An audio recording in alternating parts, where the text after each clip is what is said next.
creo que nos conocemos entre todos, somos, o al menos recién nos hemos presentado, yo soy María Rosa Ril, quien les ha estado escribiendo, formo parte del programa de mantenimiento habitacional, al igual que las arquitectas Gabriela Obrero y Valeria Muchinski, quien aparte es la titular de la cátedra optativa de patología de la construcción. Nosotros, bueno, vamos a dar comienzo en función, de acuerdo al cronograma que nos enviaran desde la organización. Por lo tanto, primero va a exponer Sebastián Miguel con la revalorización e integración de las infraestructuras verdes y azules, piezas de un desarrollo urbano sostenible para Ingeniero Maswich. Posteriormente lo va a hacer Claudia Torres de los conceptos claves para la clasificación de ruinas arquitectónicas, estudio de casos en ruinas industriales chilenas, y luego va a venir la arquitecta Valeria Muchinski para definir para entender, identificar para actuar. Posteriormente voy a exponer yo dos ponencias más.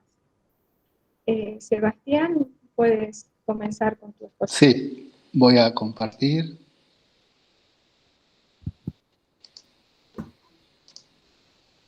Desde ya les damos la bienvenida y muchas gracias por la participación a todos los que ¿Se ve la pantalla? Ahí sí. Comienza, ahora sí. Bueno, buenas tardes para todos los presentes. Bueno, nuevamente es un gusto estar participando de las jornadas SI de la FADU. Esperemos que este año sea el último en formato virtual, porque bueno, ya extrañamos un poco estar esto que comentábamos anteriormente, rodeado de profesionales y de colegas y de investigadores, yendo de una sala a la otra, viendo todas estas presentaciones. Bueno, en el día de hoy voy a presentar este trabajo que desarrollamos desde la Universidad de Flores, de las Facultades de Planeamiento Socioambiental, Arquitectura e Ingeniería, y desde el Laboratorio Bioambiental de Diseño que dirijo en esta universidad. También, bueno, me acompañan una serie de colegas, de investigadores, de carreras interdisciplinarias, ¿no? De la ingeniería, del ambiente, del urbanismo. Y este trabajo justamente que comenzamos a realizar durante este año sobre la localidad de Ingeniero Maswich en el partido de Escobar. Dentro de las acciones y un poco de las referencias y objetivos que vamos a trabajar en este proyecto, estamos analizando y relacionando las diferentes áreas verdes del espacio público y las vialidades de conexión de esta localidad, a través de varios indicadores. Una localidad de aproximadamente 15.000 habitantes, de baja densidad. Por otro lado, vamos a valorizar de manera objetiva y subjetiva justamente las calidades de estas infraestructuras, las infraestructuras verdes, azules y grises, ¿sí? Conocidas, cómo es la gestión, ¿sí? Y cuáles son los potenciales ambientales y recreativos que nos ofrecen para los visitantes o los usuarios cotidianos. Para eso seleccionamos 4 tipologías de áreas verdes de distintas escalas y de distintas formas, que después vamos a ver un poco, justamente para hacer esta valoración a través de índices de aplicabilidad frecuente de infraestructuras verdes urbanas. Y finalmente, digamos, se plantearon, se caracterizaron y definieron algunas infraestructuras grises de movilidad y de qué manera se van relacionando conjuntamente a estos espacios verdes. O sea, qué relación tienen diferentes tipos de infraestructuras, que tienen que ver con digamos, el desarrollo urbano, tiene que ver con el desarrollo ecológico, con áreas verdes existentes, recuperables o recuperadas, áreas naturales antropizadas que de alguna manera dan cuenta del avance del crecimiento urbano. Los casos de estudio, estos son 4. La Plaza Emilio Mitre es una plaza urbana dentro del casco de Maswich. El Parque Papa Francisco es una especie de parque lineal, ¿sí? de unas cuantas hectáreas, y también, bueno, funciona como un espacio público de encuentro y de actividades. Una reserva natural educativa, que tiene también una valoración y una integración justamente a estos arroyos urbanos que ya han quedado dentro de la trama urbana, pero igualmente, como ustedes lo pueden ver ahí en esa imagen abajo a la derecha, ese territorio serpenteante, ¿no? Todos esos cursos de agua que todavía le dan cierta plasticidad y cierta morfología bastante particular al territorio.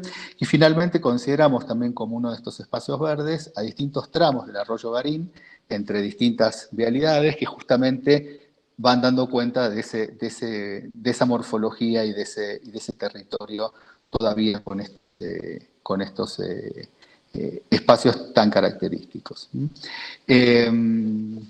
Para eso trabajamos distintos indicadores de calidad de espacio público. El primero tiene que ver con el índice de calidad de espacio público, que es un indicador que está basado en 6 componentes que refieren a la vitalidad, accesibilidad, legibilidad de estos espacios verdes, la seguridad, tanto para hacer actividades como la seguridad hacia las personas, ¿sí?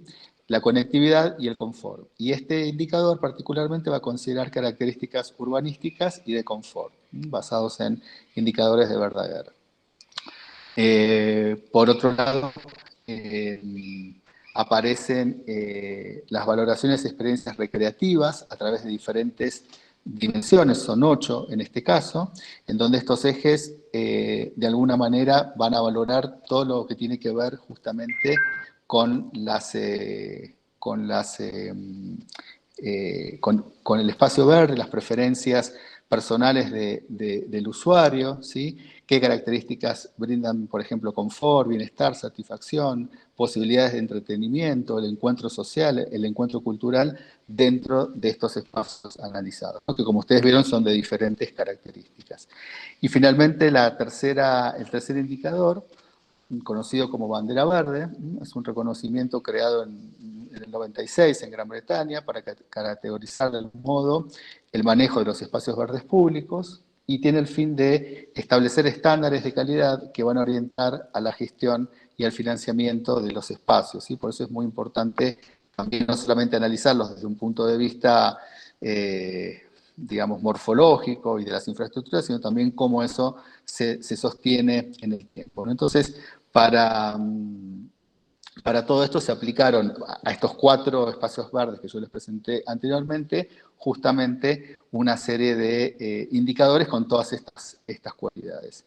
Y por otro lado, como les anticipara, digamos, al principio, trabajamos el tema de las vialidades. O sea, estas vialidades y de conexión entre los distintos espacios y a su vez entre todo el tejido de Ingeniero Mayus, bueno, de qué manera se va a ir dando y se va concatenando, digamos, cada uno de estos espacios, ¿no? Las vialidades, digamos, las clasificamos en 3. Las primarias es la autopista panamericana, Ruta Nacional 9, ¿no? Que es una arteria, digamos, principal que articula la ciudad y las comunidades al entorno de escala regional también.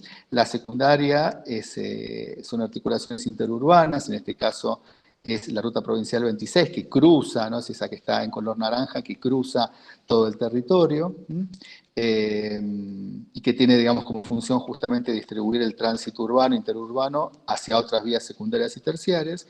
Y finalmente las terciarias o de carácter barrial, que un poco es la que van a ir como dedos llevando a todos estos espacios que estuvimos mencionando anteriormente, van a canalizar justamente la mayoría de los movimientos internos de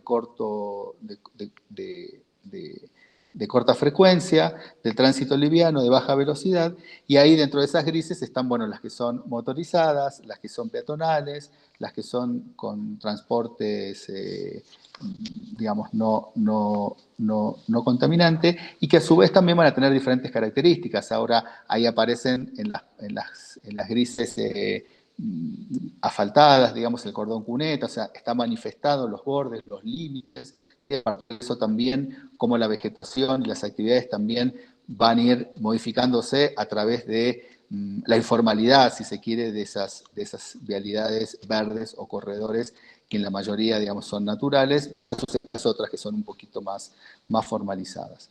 Como resultados, vamos a ver que los 2 espacios que analizamos verdes con mayor índice de gestión son la Plaza Emilio Mitre y el Parque Papa Francisco, o sea, son los que mejor están más cuidados, los que más equipamiento tienen, que están, digamos, mucho más utilizados y más de alguna manera más democratizados con los vecinos, y obviamente son los más satisfactorios desde el punto de vista de la experiencia recreativa, ¿no?, dentro de esos análisis. Mientras que la Reserva Natural Educativa y el Arroyo Garín tienen un muy buen grado de conservación y naturalidad, o sea, esos no están actualizados o muy poco actualizados con respecto a los otros, y que realmente uno va y se encuentra con un espacio que dice, bueno, tengo una percepción de la naturaleza, ¿no? Pero son menos utilizados y más inseguros, seguramente también vinculados a la accesibilidad, a qué tipo de vialidades, a la iluminación artificial, por ejemplo, a los grados de seguridad, o sea, esa condición de satisfacción, de confort o de seguridad que también pueden tener los visitantes. Entonces, estos resultados, como ven, tienen una relación directa con la conectividad de los espacios verdes, los sistemas de movilidad y la vinculación de los usuarios. Y en algunos casos van a resultar inaccesibles, mal señalizados o con escasa conectividad desde las áreas más urbanizadas. Entonces, por lo tanto, esta metodología que utilizamos y los diferentes enfoques disciplinares son necesarios para comprender definitivamente las problemáticas y los distintos tipos de infraestructuras que se van a dar en el territorio. Entonces, como conclusiones finales, vamos a ver que es necesario un planteo de diferentes enfoques disciplinares, como yo les decía, para comprender las problemáticas de las infraestructuras verdes, azules y grises en un territorio que está en permanente transformación, y que el crecimiento urbano y la nueva reconfiguración de estos usos del suelo que se van dando, digamos, naturalmente por el desarrollo y las necesidades de los propios habitantes, pueden encontrar en estas estrategias aplicadas una manera de establecer justamente diálogos entre diferentes actores y diferentes miradas. Por un lado la técnica, la gestión y la de los propios usuarios. ¿Sí? Muchas gracias.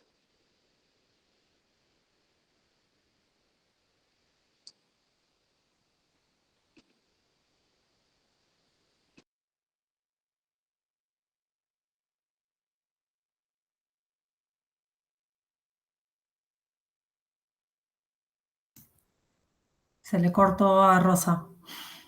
Sí, se le cortó. Se le cortó. Bueno, si quieren seguimos con el cronograma que había propuesto Rosa. En ese caso seguiríamos con Laura Gallardo y Claudia, que va a exponer con conceptos claves para la clasificación de ruinas arquitectónicas, estudio de casos en ruinas industriales chilenas. Cuando quieras, muchas gracias. Estás sin audio, Claudia, ¿eh? Estás muteada. Ahí sí, ahí sí. Disculpen que se me cortó internet, por eso no pude estar en la finalización de la charla, Sebastián. ¿Ahí se ve? Ahora se empieza a ver. ¿Ahí sí? Sí. Bien. Muy buenas tardes a todas y a todos. Agradecemos a la organización de esta jornada la invitación a presentar esta investigación que fue realizada antes del periodo de pandemia y con un equipo de investigadores entre arquitectos y arqueólogos.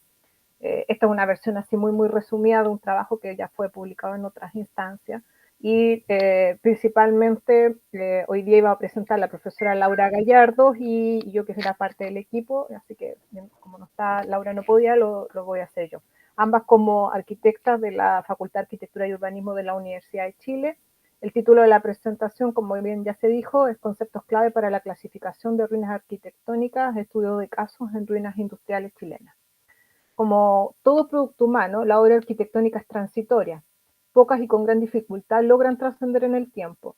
En este proyecto analizamos la transformación de la obra arquitectónica en ruina, especialmente en la arquitectura industrial emplazada en zonas rurales.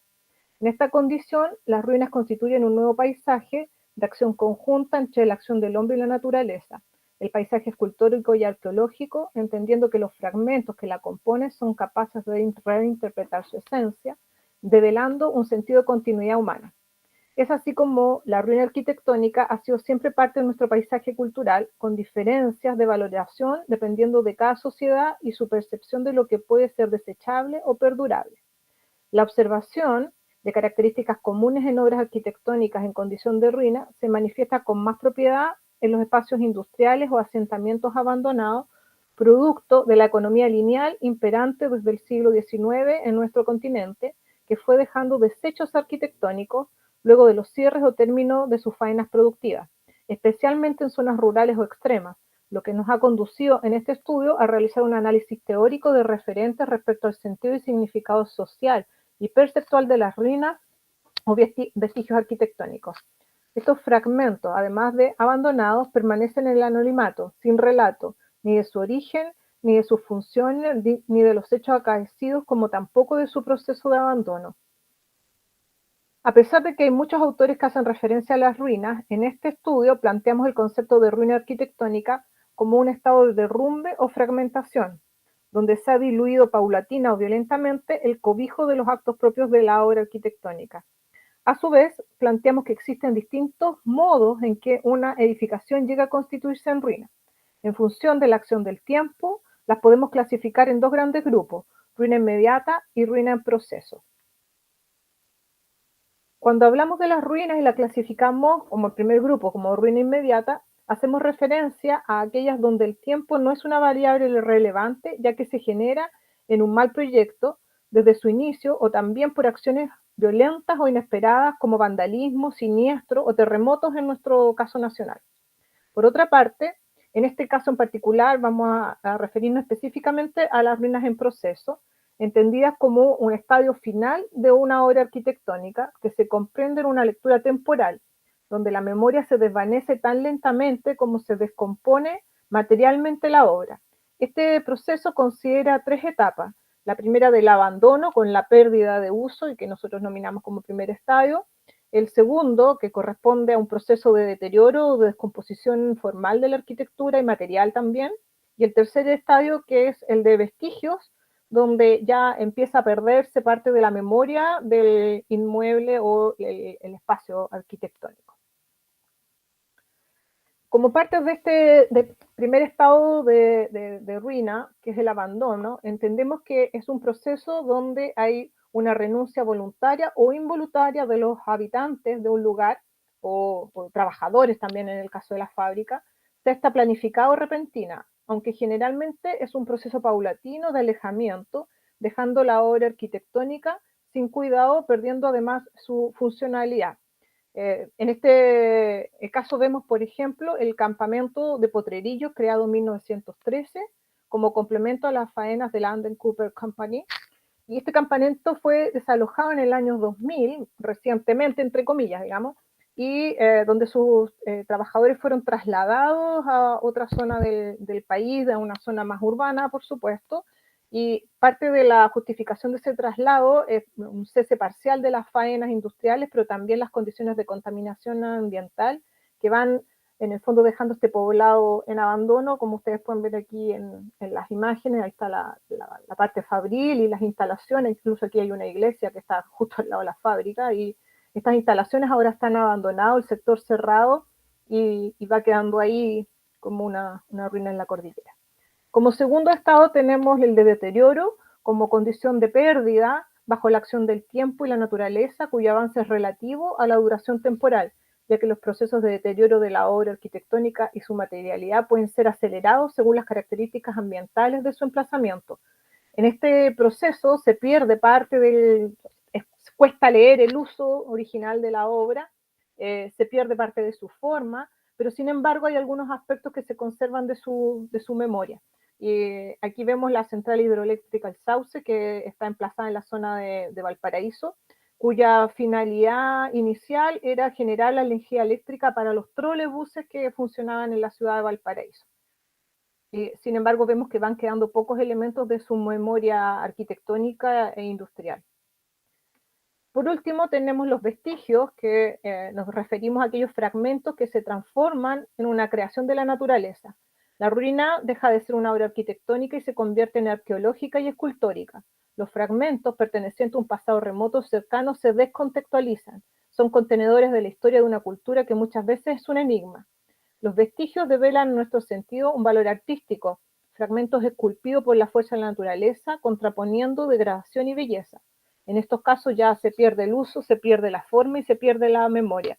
Y hay una transformación como cambio de forma en dichos espacios arquitectónicos que, como decimos, terminan siendo escultóricos.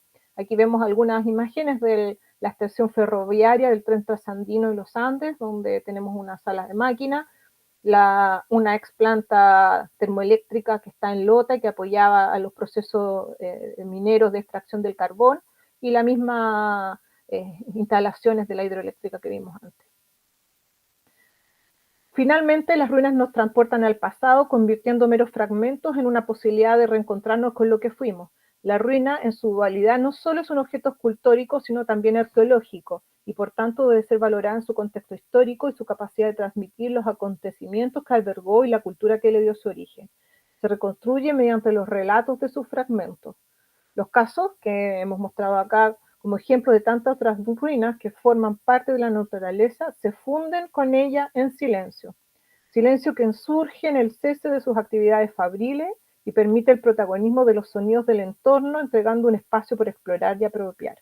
Estas ruinas tensionan las visiones de valoración cultural de nuestro tiempo por su condición de posibilidad, pues están abiertas a acoger a cualquier acto y comunidad, y de este modo se van transformando en escenarios del tiempo. Muchas gracias.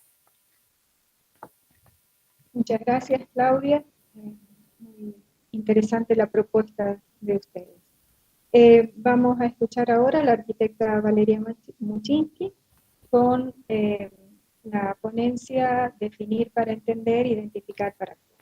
Adelante, Valeria.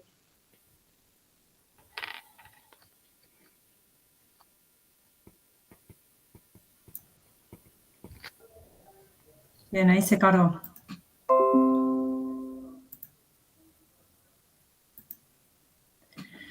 Bueno, ante todo, gracias por tener este espacio y poder intercambiar diferentes experiencias entre los diferentes investigadores y profesionales. Como ya nos presentó María Rosa, nosotros somos del equipo de investigación del programa de mantenimiento habitacional, dirigido por la arquitecta René Donowitz, y manejamos, o soy la titular de la materia de patología de la construcción, y en este llamado de las investigaciones o de estas jornadas, el planteo de pensar en las formas de comunicarnos, en las palabras clave que utilizamos, nos hizo frenar y pensar sobre una modalidad en que nosotros nos manejamos o nos comunicamos y hacemos referencia a lo que es parte de nuestro quehacer profesional, pero que muchas veces consideramos que es un léxico común para todos y no lo es. Y en ese sentido, planteamos esa situación de la necesidad de empezar a frenar, leer, entender y definir antes de poder intervenir. En ese sentido, nosotros usualmente en nuestra profesión usamos palabras que con eso estamos definiendo, estamos demarcando cierto contenido, cierta identificación, estamos indicando una acción o una omisión, pero en ese discurso puede haber una falta de interpretación o falsa interpretación entre el emisor y el receptor, que puede hacer que ese mismo término pueda ser subjetivamente interpretado o interpretado en forma condicionada o en forma equivocada. Entonces, ante eso, nosotros venimos trabajando en la materia y en el programa con ciertos conceptos que queremos esbozar. Uno principal es el tema de patologías. Nosotros en otras jornadas hemos planteado este vínculo o interacción con el quehacer profesional de la medicina, de donde los arquitectos hemos tomado el término de las patologías. Es decir, en la arquitectura hay una infinidad de ramas y de especializaciones, pero todas ellas están influenciadas por tecnologías, investigaciones, otras especialidades, influencias, tendencias, otros saberes que pueden ser captados por nosotros y apropiados para poder ser implementados. Este es el caso de... Sí. Perdón, no se van pasando las diapositivas. Vuelvo. Yo venía pasando. Voy a tener que poner sin presentación. No sé por qué pasa esto. Voy a ampliar un poco. ¿Ahí se ve un poco mejor? Sí, ahí se ve bien. Bueno, qué lástima. Bueno, esto era lo que mencionaba sobre los diferentes concepciones que podemos tener sobre las palabras. ¿sí? Y la necesidad del vínculo, interacción entre el receptor y el emisor para una comunicación acertada y poder realmente interpretar lo que se está queriendo comunicar. Y esta analogía que hacíamos con otras disciplinas. Digamos, nosotros en arquitectura, como mencionaba antes, hay infinidad de especializaciones que abren nuestra carrera, pero que están íntimamente vinculadas a ciertas influencias que podemos tener de otras metodologías de trabajo o de otros saberes, otras carreras, otras investigaciones, que va haciendo este gran abanico de especializaciones que nosotros podemos tener. Entonces, esto nos lleva a pensar de que nosotros podemos tomar conocimientos de otros saberes y apropiarlos para poder implementarlos. Con lo cual, las palabras en sí, y a lo que viene el llamado de estas jornadas, consideramos que no son propiedad de una profesión, sino en cómo cada profesión o cada especialista las puede implementar dentro de su quehacer. En ese sentido, nosotros en el programa de investigación y en la materia hemos estado trabajando siempre en lo que es la evaluación de desempeño.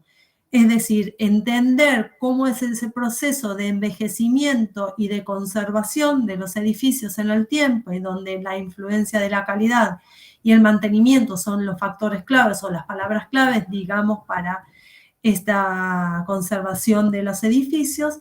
¿Qué hicimos sobre el universo de las viviendas de interés social o ejecutadas por el sector público en la ciudad de Buenos Aires y por el sector cooperativa, particularmente por la cooperativa El Hogar Obrero, también en la ciudad de Buenos Aires, con este caudal de intervenciones y de viviendas a lo largo de 100 años o de 8 décadas.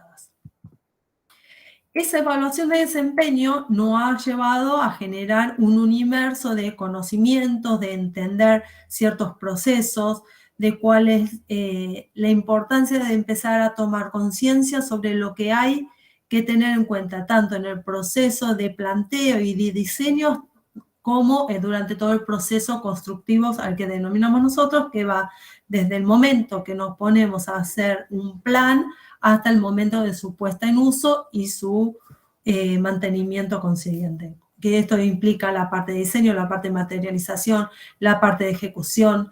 Entonces, todas esas variables son las que van a ir definiendo la calidad. Un término importantísimo que nosotros implementamos y que hemos tomado como clave dentro de nuestro desarrollo.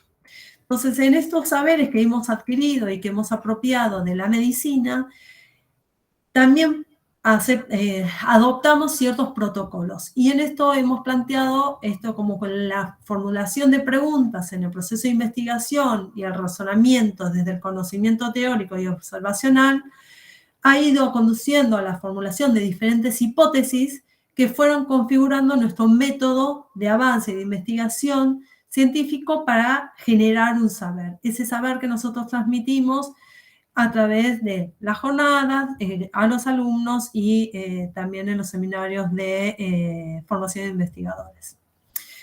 Uno de estos términos que nosotros empleamos mucho es el término déficit, un término que suele ser asociado a una cuestión de falta. Pero también depende cómo se emplea ese término o en qué contexto puede ser interpretado de diferentes maneras. Si nosotros hablamos siempre de déficit habitacional, está vinculado más a una cuestión de cantidad, ¿sí? De falta o insuficiencia de vivienda.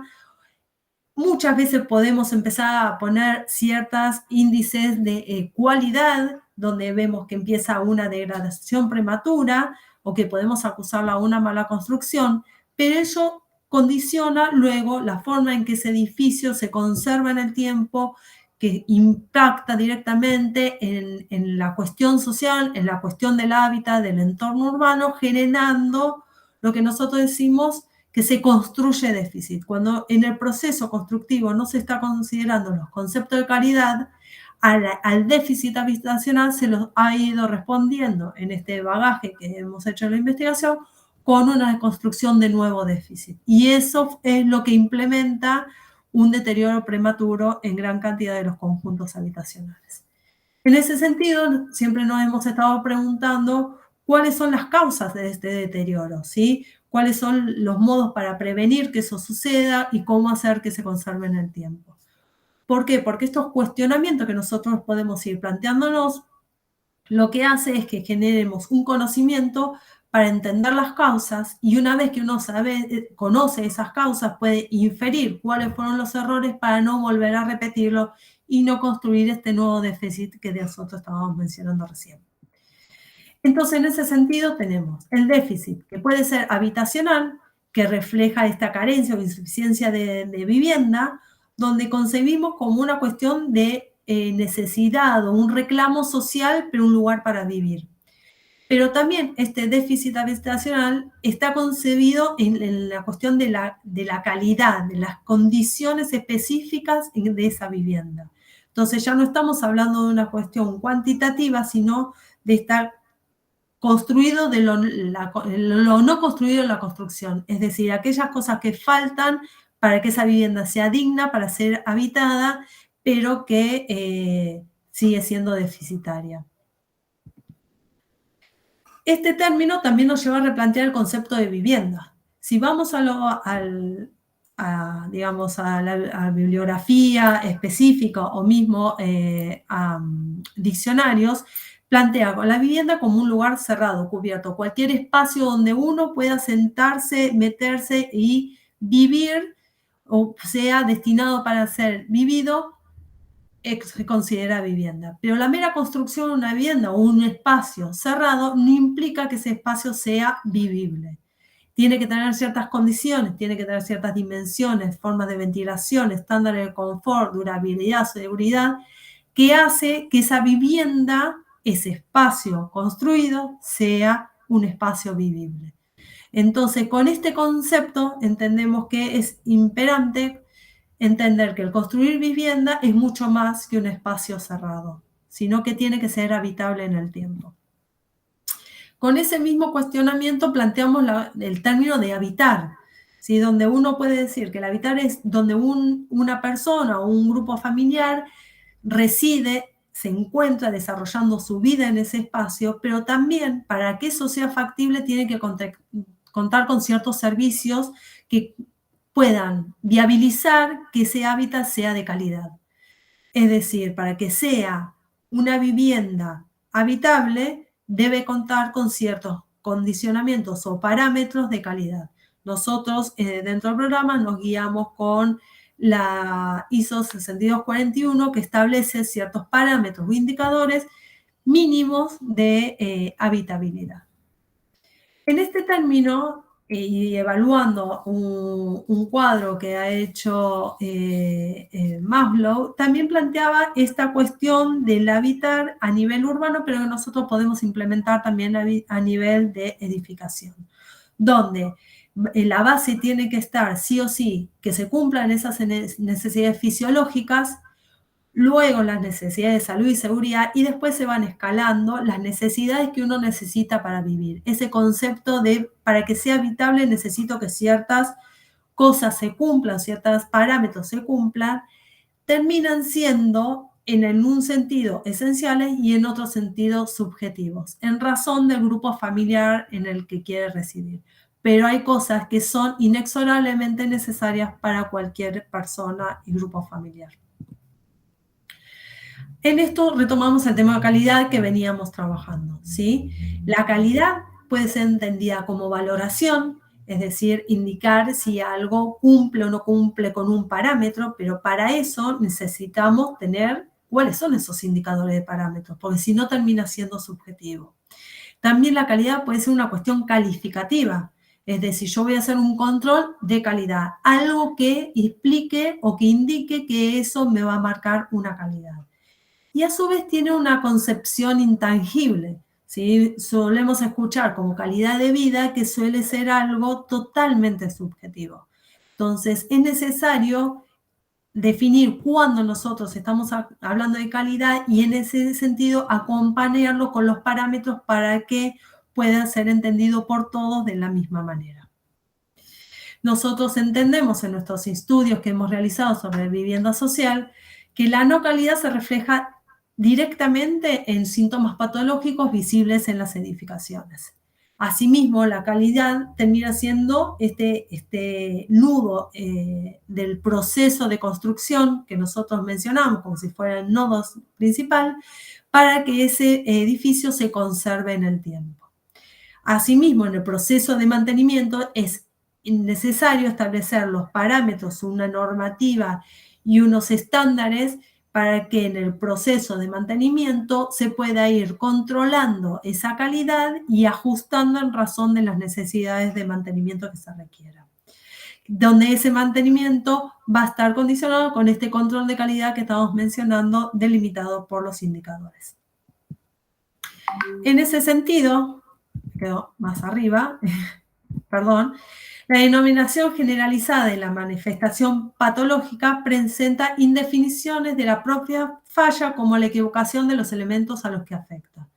Pero en sí, la manifestación patológica implica un montón de cosas. Y en eso es importante establecer ciertos parámetros con que nos estamos basando cuando hacemos ese proceso de investigación del síntoma patológico. Nosotros planteamos como un listado de palabras que son clave para nosotros, que va más allá de ser un glosario, es una idea de interpretación, donde tenemos los conceptos de estándar que implican los niveles clásicos, modelos básicos que debe cumplir una construcción, un espacio o un material. Asimismo, las cuestiones de defecto, es que es cuando falla este estándar, las patologías, que son estas manifestaciones ante la falla de un elemento. Asimismo, identificamos el origen, que es diferente a la causa, donde el origen puede ser en un sector y la causa o lo que se manifiesta es en otro lado, lo que nos va conduciendo a hipótesis de causa a partir del proceso que diagnosticamos, y una vez que realizamos este estudio podemos llegar a un prediagnóstico, y posterior a los análisis o estudios patológicos de laboratorio podemos establecer un diagnóstico. En ese sentido, y para concluir, entendemos que definir es mucho más que formular un glosario. Es importante entender las diferencias cuando hablamos. No es lo mismo hablar de fisuras que hablar de grietas. No es lo mismo hablar de humedad que de desprendimiento, que de moho o de humedad ascendente. Implica diferentes maneras de intervención, y por eso es imperioso tratar de comprender las terminologías de cada cosa que nosotros mencionamos o formulamos en los informes para asegurarnos y facilitar una intervención eficiente, efectiva y duradera en el tiempo. Muchas gracias. Bien, Valeria, muchas gracias. Bueno, ahora voy a hacer presentación de la otra ponencia que continúa en relación al tema que ha estado analizando Valeria, que se denomina, a ver si es esta, es la aplicación, ¿se está viendo? Sí, ahí Sí. Sí. Que es la aplicación de la taxonomía como método para el análisis justamente de esas patologías. Un poco comentaba Valeria recién que nuestro análisis se basa en una serie de preguntas y hacemos uso de la taxonomía, que es un término que en la década del año, es un término, digamos, muy nuevo, en 1623 ya Gaspar Bauwine hizo una clasificación. La taxonomía lo que significa es clasificar con ciertas categorías.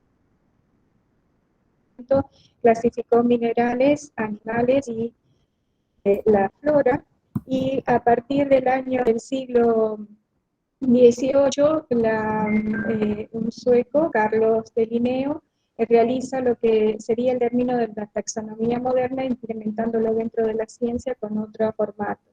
En 1956, Bloom, en Chicago, que es un doctor en educación universitaria, diseña una taxonomía que sirve para evaluar los niveles de conocimientos adquiridos por los alumnos en las distintas fases del proceso de adquisición de ese conocimiento. valga la redundancia. Entonces, a partir de ahí parte de un orden inferior de conocimientos o en un determinado nivel, y va generando un procesamiento de pensamientos que va, a medida que se supera un nivel, se va complejizando hasta llegar a un orden superior, donde puede crear o identificar distintos temas. Esto lo hace por medio de palabras claves, de preguntas, de acciones y de recursos que son los que van a dar un resultado. Actualmente se han incorporado muchos de estos términos a la época digital, donde se han incorporado otros verbos y se han incorporado actividades digitales que están influenciadas por los distintos software o que nos permiten realizar cálculos o presentaciones diferentes. Y nosotros vimos que esta metodología podía ser complementaria con lo que estuvo explicando Valeria, la metodología aplicada por el programa de mantenimiento habitacional y que es extensiva a la cátedra, donde definíamos nuestras principales categorías. Estas categorías para nosotros van a ser 4, que es el estado físico-funcional, la gestión administrativa, los costos de operación y mantenimiento y la satisfacción del usuario. Posteriormente, en cada una de estas subcategorías tiene a su vez distintos componentes que son las que vamos a considerar en forma complementaria con los verbos o palabras claves utilizadas dentro de la taxonomía Bloom específicos para lo que es el área de nuestro conocimiento y el área de construcción.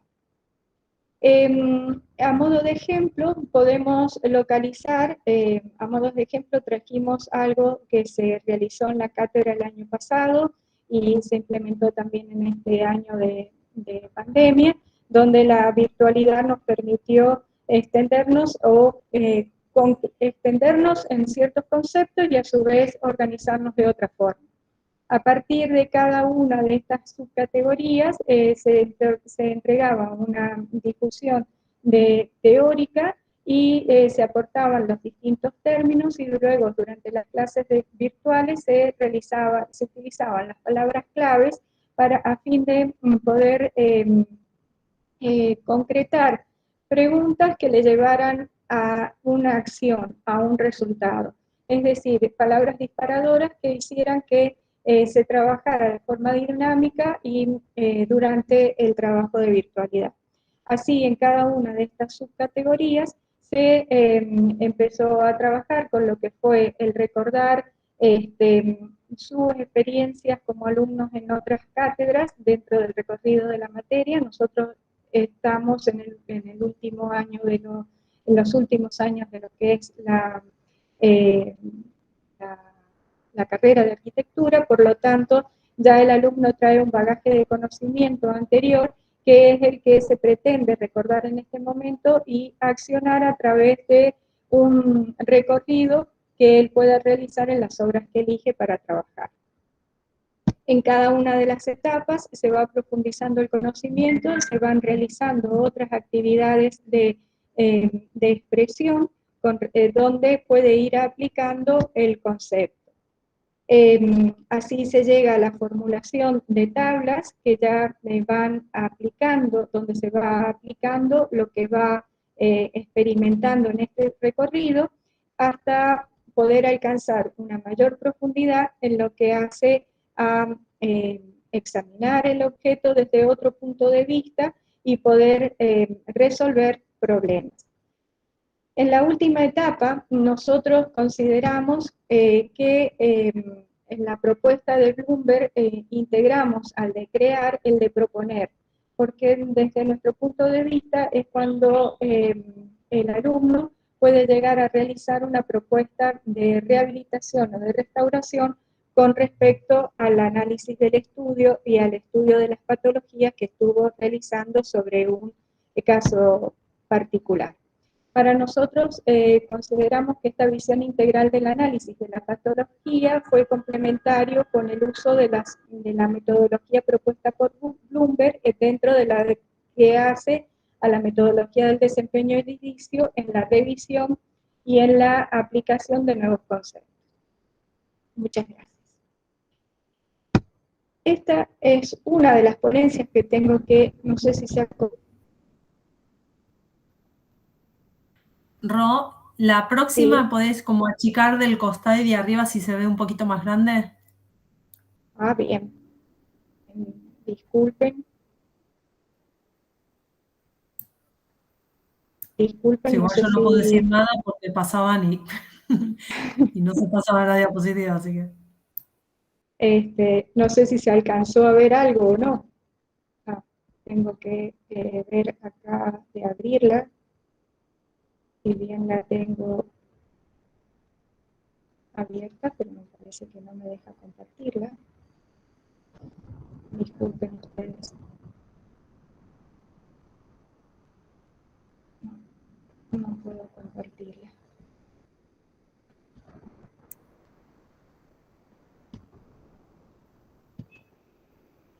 Esta otra ponencia fue desarrollada con otro equipo de investigación que realizamos tareas en forma conjunta en la provincia de San Juan, en la Facultad de Ingeniería, en la Universidad Nacional de San Juan, donde realizamos una actividad que está vinculada al análisis a la validación procedimental de determinación de estándares de rendimiento de la mano de obra, trabajando en distintos tipos de construcciones. A fin de poder realizar una validación metodológica para determinar el estándar de rendimiento de la mano de obra en distintas partes de ellas, eh,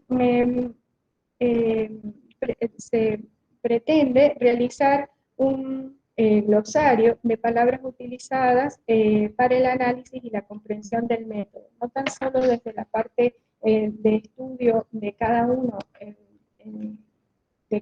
de los métodos, sino también se vio que en lo que es en la organización de la obra es importante que tanto los obreros como los profesionales, proveedores y distintas personas o actores que están involucrados en la obra se podamos tener un lenguaje común.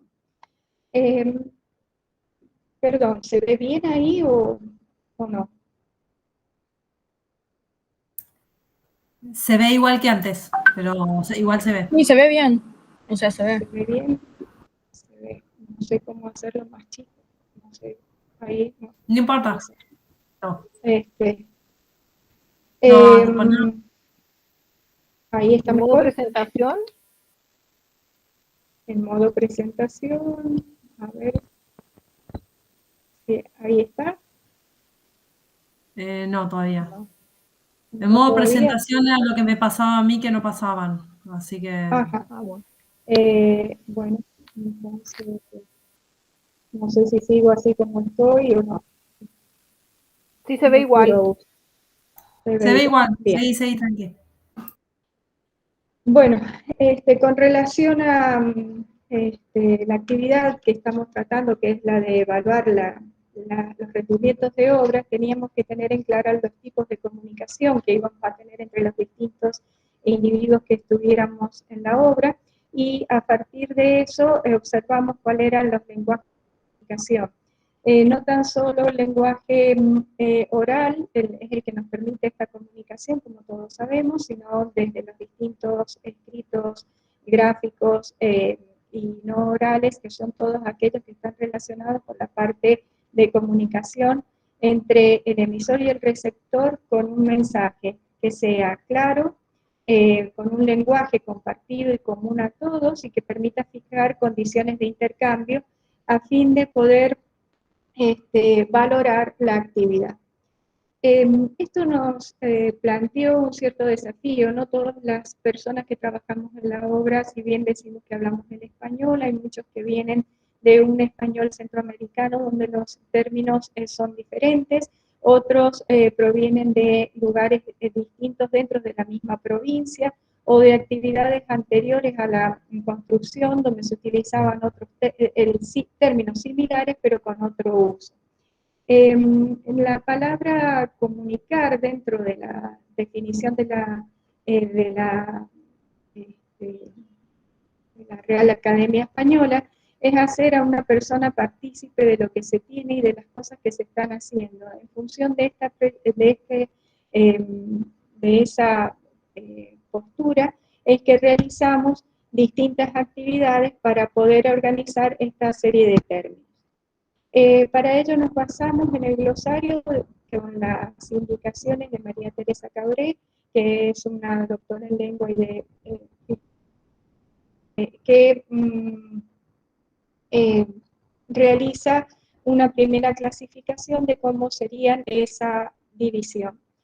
En nuestro caso, nosotros vamos a trabajar dentro del ámbito de la construcción en este tema de steel frame y con los distintos actores, teniendo en cuenta la comunicación normal que se tiene o el aspecto coloquial dentro de la obra y los términos utilizados por la bibliografía y por los distintos proveedores.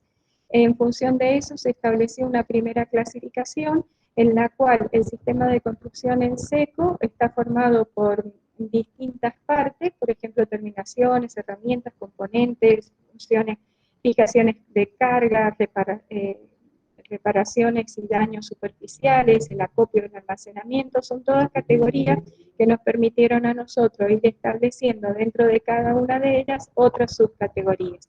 Por ejemplo, en el sistema de componentes nosotros vamos a presentar un caso en el cual los componentes dentro del sistema constructivo de steel frame para el proveedor o el fabricante se basan en tres tipos, en perfiles de soleras, montantes y accesorios, siendo cada uno de ellos ocupado dentro del sistema con una función y un trabajo específico.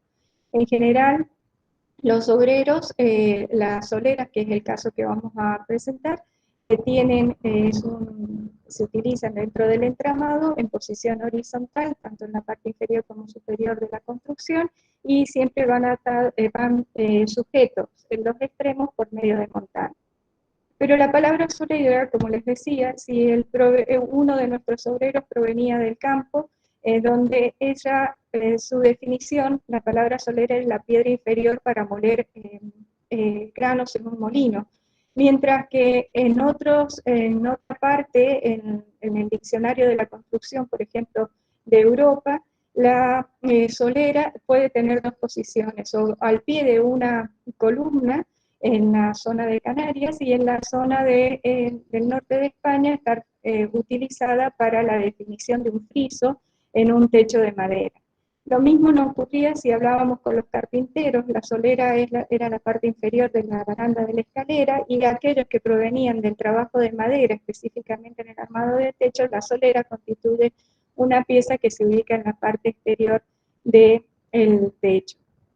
Nosotros lo que queríamos identificar en este proyecto es tener en cuenta que nuestros albañiles vienen fundamentalmente del trabajo de obra tradicional, donde pasan a un sistema constructivo en el cual van a estar trabajando con otro tipo de materiales, con otro tipo de característica de obra y de uniones, en la cual se establecía que el lenguaje tenía que tener un lenguaje común y una capacitación antes de comenzar el trabajo.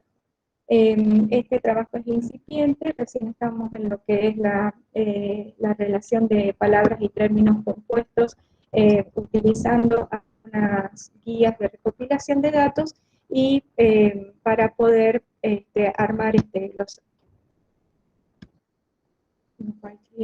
Muchas gracias por haberme escuchado y dejo de compartir para dar comienzo a las preguntas que puedan haberse suscitado.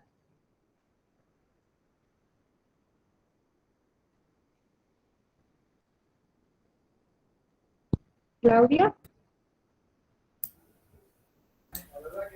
¿Qué tal? Buenas tardes. Bueno, la verdad que interesantísimas todas las presentaciones. Yo lo digo desde una formación de geógrafa, entonces es como que las diferentes escalas de análisis que tienen desde la arquitectura, ¿no? Entonces, a diferentes escalas, visto desde la geografía, siempre se ve cómo se van imbricando los mismos términos a veces, ¿no? En distintas escalas, y lo interesante que resulta. Quería hacerle una consulta a Sebastián Miguel con el tema de infraestructura verde. Yo trabajo en el Grupo de Ecología del Paisaje y Medio Ambiente en la FADO y con una compañera urbanista, Susana Guía, lo empezamos a introducir hace como unos años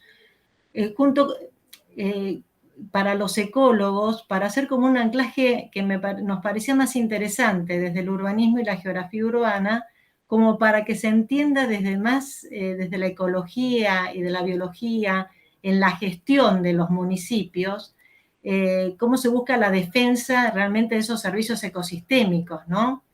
Entonces quería preguntarte si ustedes ven en el trabajo que hicieron de ingeniero Matwit la posibilidad de pensar esas tipologías conectadas con otras tipologías para lograr realmente una red interconectada en el partido. Porque me llamó mucho la atención en Escobar en el 2020 cuando sacó el Plan Estratégico Territorial, cómo le pusieron incluso de nombre rural, ambiental y urbano. O sea que toda la parte más verde, productiva, y parecería ser que desde el mismo municipio le quieren dar como importancia, ¿no? Entonces, más allá de lo teórico que uno puede pensar en ese partido y ese partido en el contexto del área metropolitana, si desde Ingeniero Maxwell ustedes ven en la práctica concreta la posibilidad de ir interconectando esos espacios para todo el partido. Gracias. Gracias, Claudia, por el comentario. Bueno, evidentemente y ambientalmente están conectados, ¿no? O sea que yo creo que desde ese lado sí lo que tendremos que hacer es un análisis y un estudio de qué manera están conectados y cuáles son los indicadores y las metodologías de evaluación para determinar esa interconexión y qué grado de conexión real existe.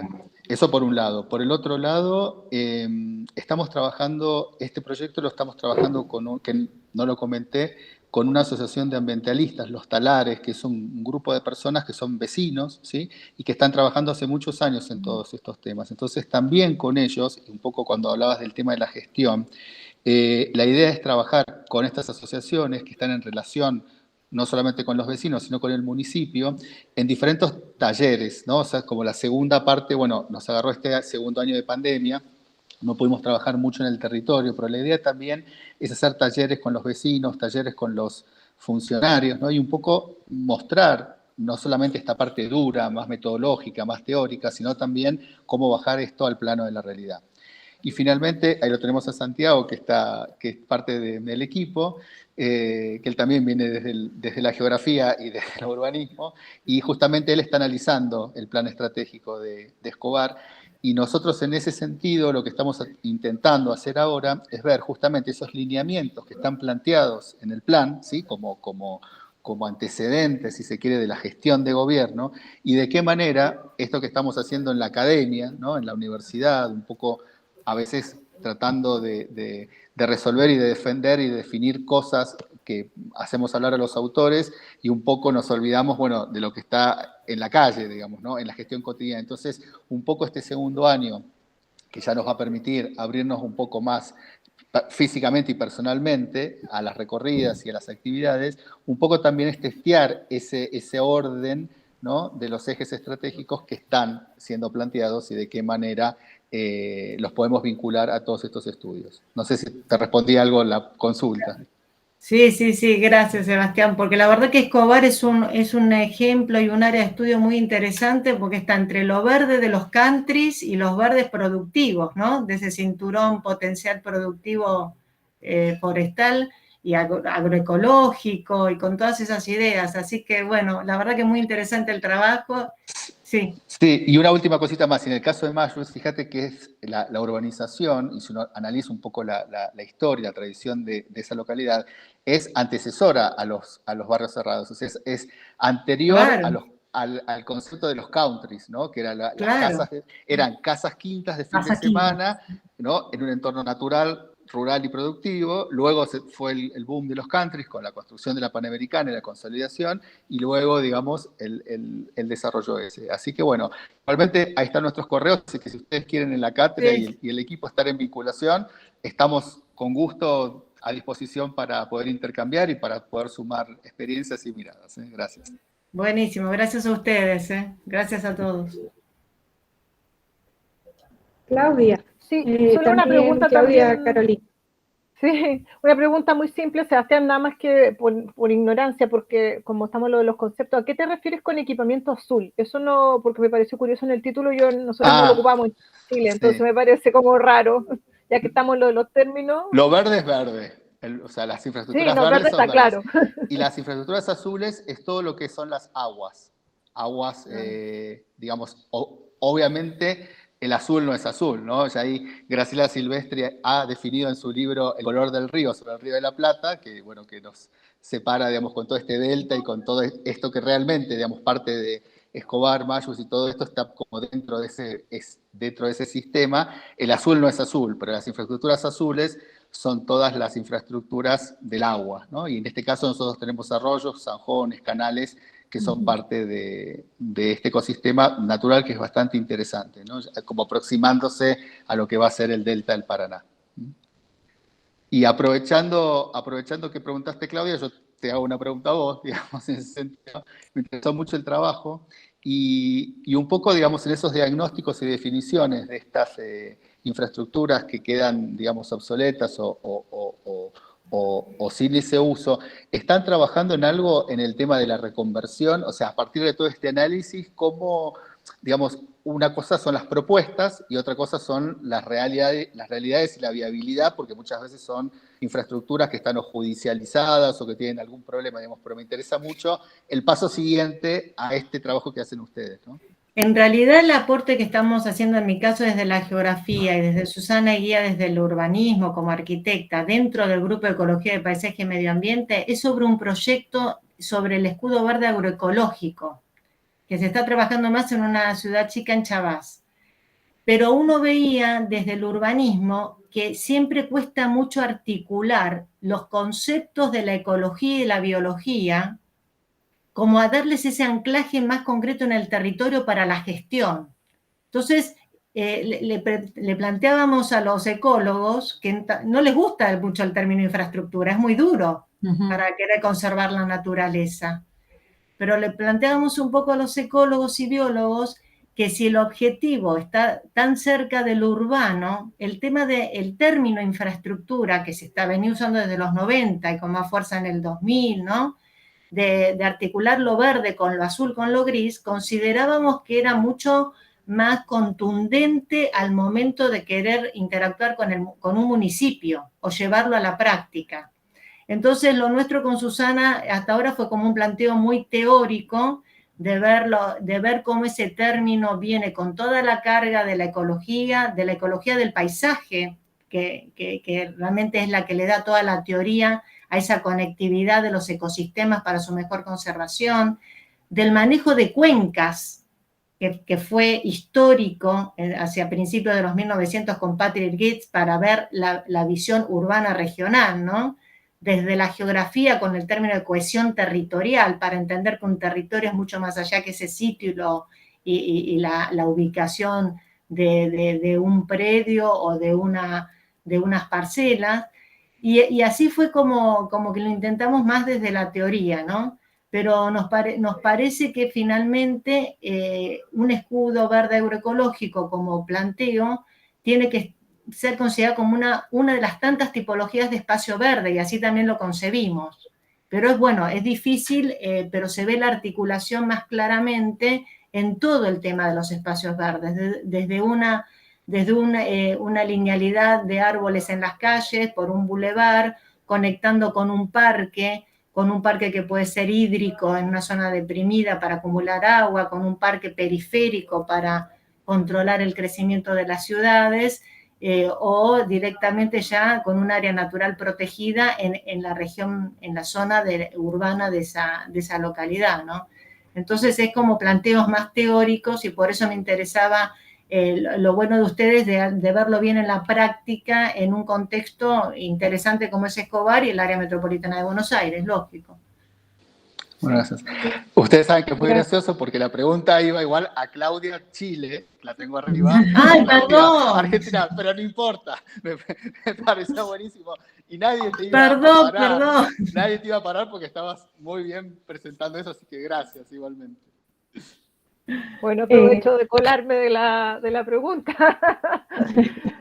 Mira, la verdad es que son casos bien complejos porque el trabajo inicialmente abordábamos del norte a sur algunos asentamientos que habían sido industriales y cómo van quedando. El problema es que notamos una diferencia muy significativa entre si la industria está en zonas urbanas o está en zonas rurales, porque cuando está en zonas urbanas, obviamente hay muchos intereses mobiliarios para recuperar eso, incluso hacer tabla rasa y construir, porque el terreno es apetecible y tiene un valor. En estas zonas, que son más bien, como decíamos, rurales o incluso están en zonas bastante extremas, tienden a quedar ahí como muy abandonadas, efectivamente. Muchas tienen problemas también ambientales que son súper importantes, pero también son empresas que han generado transformaciones del territorio. Entonces, cuando se instala una fábrica, no solamente es la instalación fabril y las comunidades que generalmente tienen viviendas asociadas, sino que además hay una transformación de la topografía, transformación de la geografía, incluso en algunos casos hemos visto que hay hasta plantación de árboles, que uno siempre piensa como que deteriora, pero también en algunos casos hay aportes ecológicos. Pero hemos estado tratando de hacer unos trabajos de investigación con alumnos de tesis para hacer propuestas haciendo cambiar la lógica de la economía lineal a la economía circular. Entonces decir, bueno, esto ahora que es un material disponible, ¿cómo puede volver a integrarse, ya sea por una postura de reutilización, o sea, de aprovechar lo que ya está, o de reciclar, que en el fondo cuando ya no hay ninguna opción, en el fondo tomar esto, aunque sea materialmente, y reutilizarlos en otros procesos constructivos. Pero no es tan fácil precisamente por unos temas de propiedad de los lugares, que generalmente, de hecho, el campamento Potrerillos que mostrábamos, nosotros decíamos, por ejemplo, ahora tenemos un tremendo problema con la inmigración venezolana que está llegando a través del norte por Bolivia, con cantidad de gente importante. O sea, estas ciudades están construidas completas sin nada de gente, abandonadas. Decía, bueno, podría ser un lugar de llegada, pero sin embargo el propietario es una mina que tiene todo cerrado y no deja acceder a las personas a nadie. Entonces tiene una ciudad muerta ahí en esa zona. Entonces son situaciones complejas, pero el tema de propiedad es una limitante importante. Pero estamos viendo opciones desde obviamente la investigación de alternativas factibles, pero que conlleven el tema de... Es más fácil en el sur por el tema de recurso a agua. En el norte está siendo muy, muy difícil, la verdad. Eso. Valeria, tenías levantado la mano. Sí, tenía preguntas para Claudia, las dos Claudias en verdad y Sebastián. Tomo el último caso de Claudia que estaba hablando sobre estas construcciones y en ese sentido plantear, vos decías como la limitación de que existe una propiedad sobre esas piezas, pero si existe alguna cuestión de una pisada patrimonial o un reconocimiento patrimonial para hacer el incentivo para poder revitalizarlo, reconstruirlo, en tanto, obviamente, el estado de deterioro no sea en un nivel tal que eso no lo permita. Y después hago las otras preguntas. Sí, la verdad es que en el caso de algunos asentamientos mineros que son más complejos, como Sewell y también Santa Laura o Humberstone, han sido reconocidos incluso a nivel de UNESCO, o sea, son patrimonio de la humanidad, y tienen protección patrimonial y funcionan muy bien porque la administración que tienen han logrado, sobre todo Sewell, que está en la cordillera. Entonces, la misma empresa Codelco, en este caso, que además es nacional, se ha hecho cargo de esos inmuebles y funcionan bien y están abiertos para el turismo y qué sé yo. Pero en estos casos, por ejemplo, estos otros que son de más reciente periodo de abandono, hay movimientos importantes de parte de las personas que vivieron allí, que trabajaron, porque obviamente tiene que ver con el patrimonio industrial, entonces, de la arqueología industrial y el patrimonio industrial, entonces tiene que ver con la vida de las personas y sus experiencias en esos lugares. Entonces, hay algunos movimientos que están tratando de rescatar estos inmuebles, pero al final pasa que en general terminan en unos procesos de musealización. Es decir, son lugares como museo de sitio que tú vas, pagas una entrada, lo recorres y chao.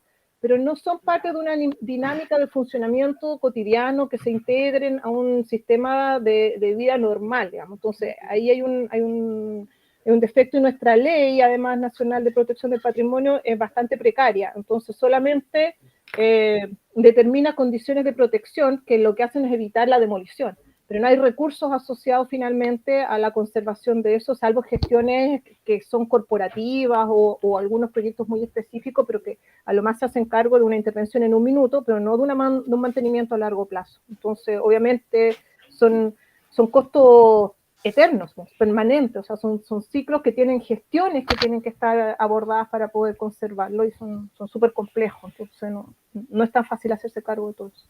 Claro. Bien. Sí, hay que tener también una voluntad política de que eso suceda, ¿no? Y que esa gestión suceda.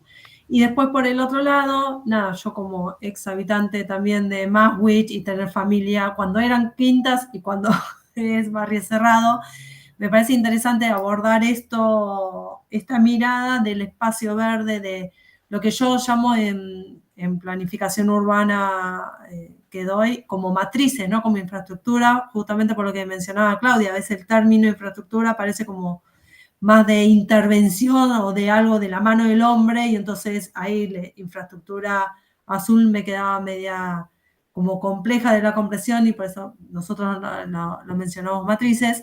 Pero me parece súper interesante empezar como a rescatar esto, que el verde no es solamente puertas adentro de los countries, sino que hay un verde social y que hace a la entidad. Recuerdo años 80 o antes, el verde reconocido por la población ahí era solamente la plaza central y después ya era el campo.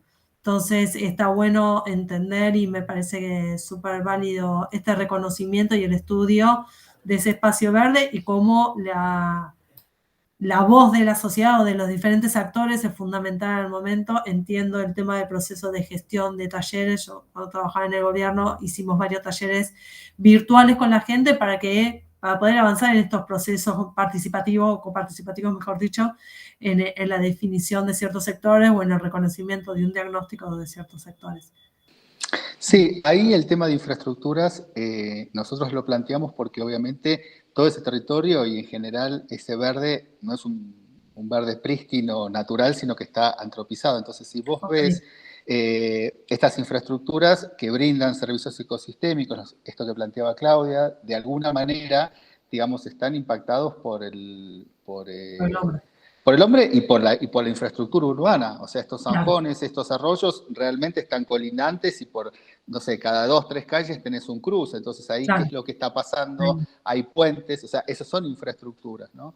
No hay una infraestructura, por ejemplo, hidráulica que debería estar, porque en el caso de inundaciones o de lluvias muy frecuentes, digamos, ahí todavía no había una inversión, una gestión y una inversión, porque, bueno, son territorios bastante complejos. Y después en el caso de los tanto de la reserva, de los parques o de las plazas, también es una infraestructura porque de alguna manera hay alguien que la cuida. Hay 1000 despioles que ustedes seguramente sabrán de temas judicializados y que se quiere, la parte de la reserva quieren tomarlo como parte de terrenos para lotear. O sea que en realidad ya al haber jurisdicción, al haber, digamos, un catastro y al haber, digamos, todas estas antropizaciones, nosotros lo consideramos infraestructuras. Por ahí, desde el término más puro de la investigación, podríamos discutirlo, digamos, pero por eso lo vemos válido desde este sentido. No, parece válido. Sí, sí, perfecto. Perfecto, gracias. Nada más. Claudia de Argentina, tenías la mano levantada. Vamos a... Le iba a hacer a Claudia de Chile la misma pregunta que le hizo Valeria, porque me quedé pensando claro, justamente en todas estas ruinas arquitectónicas, el valor patrimonial que podían llegar a tener como para reactivar circuitos turísticos y modos de vida, pero bueno, ya estaba contestada, así que sí, muy interesante también, porque me parece que el tema del paisaje tiene que empezar a ser tomado como patrimonio para lograr conservarlo, porque si no, se lo llevan puesto un montón de otras producciones. Sí. Así que era la misma pregunta que le hizo Valeria. Gracias. Sebastián. Sí, simplemente un aporte para el trabajo de Claudia Chile, que la tengo arriba, por eso hago así con el dedo. Yo estuve viviendo y trabajando bastante en Canadá y en Toronto particularmente, y hay un caso muy lindo, después los invito a que lo vean, se llama Evergreen at Brickworks. Brickworks es la fábrica de era la fábrica de producción de ladrillos, ¿sí? Entonces, muy cerca del centro de Canadá, de Toronto, perdón, estaba esta fábrica ladrillera que extraía, tenía su cantera. Eso quedó abandonado en los años 80, 90, y hoy es un parque temático, un lugar de economía circular, de productores de agricultura familiar cercana. Toda esa cantera se transformó en un gran lago, digamos, porque están los sistemas de curso de agua, y realmente es un caso fantástico. Digamos. Yo lo estudié, trabajé, digamos, en eso, y tuve la oportunidad de verlo varias veces, y es un parque temático, o sea, se ha recuperado, y la fábrica de ladrillos quedó como un lugar patrimonial, y después toda una arquitectura y un paisaje acorde a las nuevas necesidades. Así que eso es un muy lindo ejemplo para aglutinar como varios temas que estamos discutiendo, ¿no?